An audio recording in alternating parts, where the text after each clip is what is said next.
We should begin with the fact that the interstellar visitor 3.I Atlas has just revealed a transmission, a deliberate pattern signal detected by radio telescopes that appears to emanate from the object. What makes it chilling is not simply that we picked it up, but how the signal presents itself, the implications of its origin, the questions it forces us to ask about our place in the cosmos, and the fragile veneer of human significance. The transmission arrived on a frequency long associated with the search for extraterrestrial intelligence, set at around the 1420 MHz hydrogen line frequency. The sequence of pulses followed a pattern that in its simplicity evokes the Fibonacci series. Observers noticed a progression of pulses, 8385138, a repetition that seems designed to indicate intelligence rather than a random natural process. The fact that this came from an object already extraordinary, traveling on a hyperbolic trajectory through our solar system and clearly not bound by our sun, adds another layer of dread. It suggests that this is not simply a curious comet, but something else entirely. That this signal was emitted by 3I Atlas forces, a reckoning. If the object were merely an inert chunk of ice and dust drifted in from another star system, we would not expect organized radio transmissions. But now we have a visitor moving fast, passing through, breaking norms, and radiating something that might be intentionally addressed. The implications ripple outward. The universe might not just harbor life, it may harbor agents of life or agents of intelligence, and we could be in their sights. Consider the nature of 3I Atlas itself. It is by current classification the third interstellar object ever confirmed passing through our solar system, following 1I Oumuamua and 2I Borisov. It came from beyond the Sun's gravitational hold on a hyperbolic path, suggesting that it originated in another stellar system altogether. Observations show unusual composition. Spectroscopic analysis indicates unusually high concentrations of carbon dioxide relative to water, the presence of cyanide gas and atomic nickel, and the absence of iron vapor that we would expect in a typical comet's outgassing. These anomalies had already raised eyebrows, but now with the transmission, there exists the possibility that the object is more than just physically anomalous. It might be purposefully anomalous. The signal's structured nature implies deliberation. Intelligence requires a communicator and a recipient, and the very fact that we intercepted this suggests the communicator may regard us, or any attentive observer, as a valid recipient. Perhaps the sender planted the signal intentionally. Perhaps the object is a probe whose function is to broadcast, once arriving in a new star system.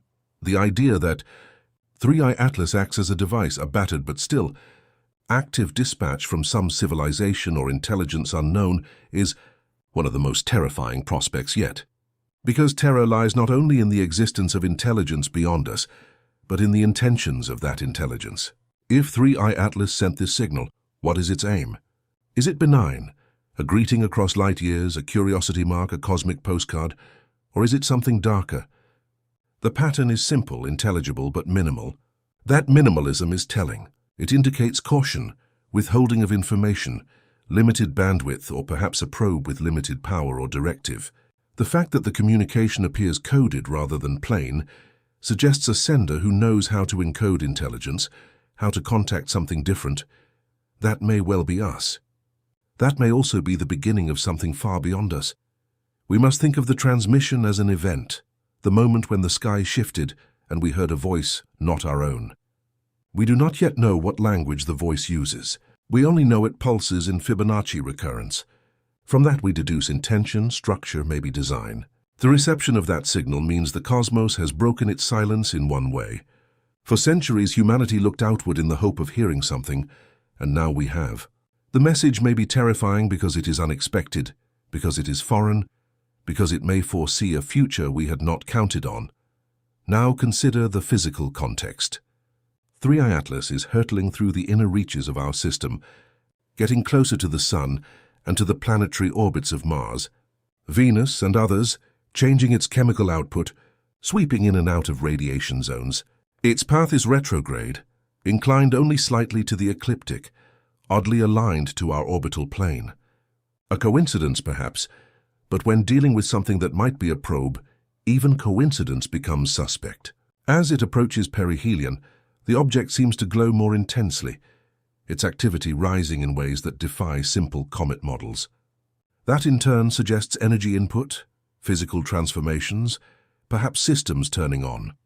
In this moment, we are witnessing an intersection of the mechanical and the metaphysical. The bare fact of a transmission suggests purpose. Whether the purpose is benign or malevolent remains unknown. The terror lies in the possibility that the cosmos is not indifferent to us, that we are within the range of active agency, and that what we are hearing is only the beginning. If 3I Atlas is a probe, then what is the mission? We are at the mercy of our imagination, reconnaissance, invitation, warning, test. If the message is terrifying, it is because it leaves open the door for all those possibilities. There is an underlying implication for humanity. We have believed ourselves alone, or at least extremely rare. The detection of an interstellar object passing through is striking physical evidence of other systems, but the detection of a structured message inside that object is existential evidence. We are not only not alone, somebody chose to communicate. It forces us to re-examine our models of ourselves, our place in the solar system, our relationship with the cosmos. It forces us to assume we are a potential actor on a stage far larger than we imagined, and possibly under observation. This is not simply a scientific curiosity. This is a moment of historical magnitude when we became recipients of an alien broadcast. 3I Atlas thus becomes both messenger and message simultaneously. Its charted origin in the outer reaches of the Milky Way's disk, possibly billions of years older than our solar system, suggests that it carries information from epochs and conditions far beyond our planetary cradle. If its transmission is genuine, the information content might be staggering, not perhaps a fully fledged interstellar encyclopedia, but a probe's micro-message, a signal to catch attention and mark presence. The fact that we understood the pattern at all proves we have at least minimal ability to decode, but that barely scratches the surface of what could lie ahead. We must also grapple with the terror of discovery. What if we desperately misinterpret the message? What if the signal is not from an intelligence with benign motives, but rather a system exploring, cataloging, or even targeting new worlds? If this is a probe, we must consider motive, capability, control. Do we assume this message is isolated? Could 3I Atlas carry additional payloads or other hidden transmissions? The message we heard may be only phase 1. The implications extend to planetary defense, strategic risk, the entire concept of cosmic guardianship and vulnerability. Given that 3I Atlas is fleeting, it will not remain in our system indefinitely. The window to interact, observe, interpret is acute and narrow. This transmission may be the sole direct communication we ever receive from this visitor. It means that what we hear now may be decisive in interpreting, responding, acting. Silence in return might be misread. Response might trigger unknown consequences. The fact that we have no frame of reference compounds our fear. We must navigate blind. The uncertainty itself heightens the terror. The message is terrifying because it confronts us with the unknown, not just unknown entities, but unknown relationships. We must ask, are we being addressed? Are we being monitored? Are we at the beginning of a dialogue or the end of a monologue? If 3I Atlas is simply passing through, the message might be, "Hello, primeval world. We see you." But if it stays, it might mean you are being catalogued or even you are next. The mere possibility of the last is horrifying, and yet the event challenges our complacencies. In the core of humanity, we hold to the idea that our fate is human-shaped, confined to civilizations, wars, terraforms, and the planet. But this transmission drags us into cosmic scale, light years, stellar evolutions, interstellar probes. It thrusts human affairs into a backdrop we've only previously fantasized about. It may alter how we view our species, our decisions, our future. The psychological impact is vast. We may become keenly aware we are on display. The fact that 3I Atlas's signal is minimalist, not verbose or explanatory, is significant. Our probe might broadcast a simple beacon to avoid misinterpretation, to announce presence, to make contact in a way that demands reply. Or perhaps the simplicity is by necessity, limited power, unknown physiology, communication mode alien to ours. This minimal pattern invites speculation. Maybe we are just the first to hear. Maybe others heard, responded, and this is the echo.